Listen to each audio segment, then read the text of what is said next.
Hello everyone and welcome to this presentation. My name is Lukas Meyer and together with my colleagues Matthias Süngsen, Sascha Reinhold, Sven Bertel and Michael Teisler from the Flensburg University of Applied Sciences, I developed a novel educational game for ultrasound beginners. But first, why is a game like this relevant in the first place? Well, ultrasound imaging is becoming more and more important in many medical fields.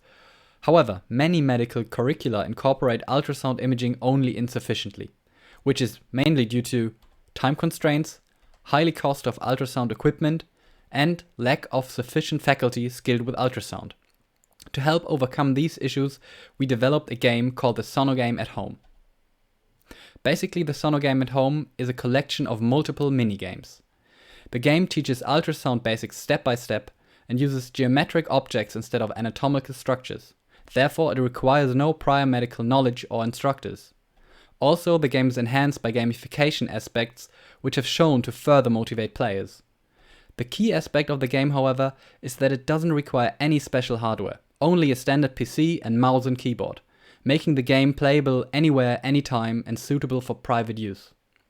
The SonoGame at Home is supposed to train visuospatial skills needed for understanding cross-sectional imaging. Due to the limitation of mouse and keyboard controls, motor skills relevant for ultrasound are not trained. We believe that the chosen approach is a good compromise between easy accessibility and learning ultrasound relevant skills, particularly because visual spatial skills have shown to be a better predictor for ultrasound skills than motor skills. Before diving directly into the minigames, let's have a look at the game elements you'll encounter in almost all of them. In every minigame, the player examines a volume with geometric shapes, which is hidden underneath a simulated tabletop. To do so, the player controls a virtual ultrasound probe, which produces cross-sectional views. Beneath the virtual probe, a cutting plane is displayed, showing where the cross-sectional image is created. In the game, the probe is moved by moving the mouse. So moving the mouse back and forth, or left and right, will move the probe accordingly. By holding the left mouse button while moving the mouse, the view on the volume is rotated instead. The WASD keys commonly used in video games are used to tilt the probe. With Q and E, the probe can be rotated left and right. Every minigame offers multiple levels of difficulty. These are based on the complexity of the examined volume, namely the positioning and orientation of the shapes, and the visualization of the cross-sectional images, being color, gray, and simulated ultrasound. This allows for a step-by-step approach towards understanding how cross-sectional images are created. Now let's have a look at the first minigame. Here we have a screenshot of a game called Identify Object. There's a volume in the top right corner, but it's covered by a sphere that is marked with a question mark. The goal of this minigame is to identify this very volume, given a choice of 4 different volumes that are shown on the bottom right. In order to find the right volume, the player has to examine the hidden volume with a probe and look at the corresponding cross-section. This minigame is supposed to teach the player how the movement of the probe influences the resulting cross-section and to train the ability to draw conclusions about the shape of a hidden object just by looking at the changing cross-section. The next minigame is called Identify Slice. Similar to Identify Object, a volume is hidden by a sphere. But here, 4 cross-sections from different volumes are now given as response options on the bottom right. The goal of this minigame is to determine which of these cross-sections could have been created from the hidden volume. Like Identify Object, this minigame addresses the deduction of 3-dimensional objects from 2-dimensional images, but it also emphasizes the deduction of 2-dimensional images from 3-dimensional objects. This minigame is called Find Probe. Unlike the previous minigames, the probe can't be moved and there's no sphere that covers the volume. A given cross-section is shown in the top right. The 4 response options on the bottom right show a probe with different positions and orientations, but with the same volume. Each of these probes can be displayed in the center to get a better look. The goal of Find Probe is to identify the probe that would create the given cross-section. This minigame is supposed to teach the player on a basic level how exactly a cross-sectional image is created. The last game is called Rotate to Slice. As in Find Probe, there's no sphere to hide the volume and the probe can't be moved. A given probe and a given cross-section are shown. The response options consist of 4 different animations showing a rotating probe. The goal in this minigame is to determine which of the shown rotations applied on the given probe would result in the given cross-section in the top right. Rotate to Slice tries to improve the ability to imagine how certain movements of a probe, rotations in particular, influence the displayed cross-section. In order not to overwhelm and confuse players with a large selection of minigames and difficulty settings, the player is guided by a so-called campaign. The campaign consists of 15 campaign stages. Each stage consists of 2 to 4 challenges. A challenge is a set of 3 rounds of the same minigame with the same level of difficulty and visualization. Depending on how good a player finished a challenge, they receive a medal, bronze, silver or gold.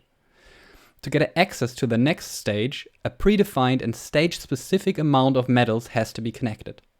The campaign structure ensures that players begin with easier challenges that are becoming more and more difficult over the course of play, improving the learning experience of the players. Also, activities such as collecting medals and unlocking stages are supposed to additionally motivate the players. To find out if playing the SonoGame at home actually trains visuospatial skills in the context of ultrasound imaging and to receive general feedback on the game, we conducted an exploratory study. Due to the corona pandemic, the study was conducted online. For measuring the change in individual visuospatial abilities, the spatial ability of the participants were measured before and after playing the game. To do so, we used the Santa Barbara Solis test. The test consists of 30 items and is based on cross-sectional images. Since understanding how cross-sections are created is a critical skill for ultrasound, a positive relation between SBST results and ultrasound abilities seems likely. The study consisted of 3 periods. In the first period, 54 participants answered the spatial ability test and a general information questionnaire. Afterwards, the participants were divided into the game group and the control group. The participants that had a perfect score on the spatial ability test weren't assigned in one of these groups, since these participants were not able to improve, and therefore their data could not be used for addressing the study objective. In the second period, the game group played the SonoGame at home twice, each time for at least 30 minutes.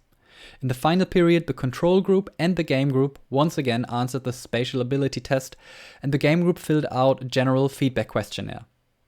Let's have a look at the results of the first spatial ability test. More than half of the participants reached a score of 26 points or higher on the first spatial ability test out of 30 possible points. This implies a strong ceiling effect, meaning that many participants scored so high that they could not improve much more. Hence, a median split was conducted, splitting the participants of the game group and the control group into higher spatials, more than 26 points, and lower spatials, 26 points or lower. Since the higher spatials had almost no improvement potential, their data was ignored in the following.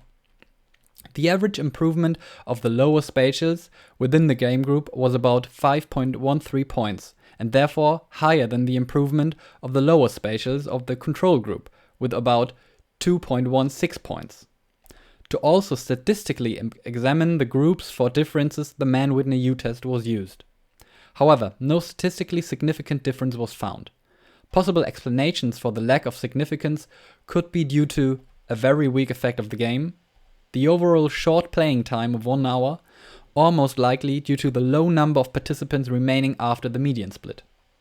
The feedback on the game was positive. The experienced fun was stated with an average of 3.73 on a scale from 1, no fun, to 5, much fun. In conclusion, though the game group improved more than the group not playing the game, no significant difference between the groups was found. But due to the small remaining sample size after the median split, repeating the study with more participants from the target group and with more playing sessions would be recommended. The game as such was rated positively, and especially due to its easy accessibility and flexibility, the SonoGame at home could be used as an easy way to supplement medical ultrasound education. Well, thank you for your time, and feel free to ask me anything in the upcoming Q&A sessions.